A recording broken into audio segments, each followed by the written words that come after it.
వినాయక చతుర్థి రోజు మినహా ఇంకెప్పుడూ వినాయకుడి పూజలో తులసి ఉపయోగించడం అనేది ఉండదు. కనుక ఆ ఒక్కరోజు వినాయక చవితే కదా! కనుక ఈ అవకాశం మళ్ళీ సంవత్సరం వరకు రాదు కనుక ఖచ్చితంగా ఇంట్లో ఉన్నటువంటి ప్రతి ఒక్కరూ పిల్లల దగ్గర నుంచి పెద్దల వరకు ప్రతి ఒక్కరూ ఒక్క తులసి దళమును వినాయకుడికి సమర్పించి నమస్కరించండి. సంవత్సరానికి ఒక్కసారి మాత్రమే వస్తుంది ఈ అవకాశం. కనుక ఇది మిస్ చేయకండి. ఇక రెండవది నైవేద్యం. వినాయకుడికి రకరకాల నైవేద్యాలు పెడుతూ ఉంటారు. ఉండ్రాళ్ళు, పాయసము ఇట్లా రకరకాలుగా చేస్తూ ఉంటారు. మీరు ఎన్ని చేసి పెట్టినా సరే వినాయకుడికి ఖచ్చితంగా పెట్టాల్సినటువంటి నివేదన దోసపండు. పూజ్య గురువులు చాగంటి గారు వినాయక చవితి సందర్భంగా ప్రతిసారి చెప్తూనే ఉంటారు.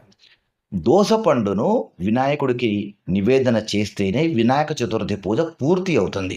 కనుక వినాయక చతుర్థి రోజున ఖచ్చితంగా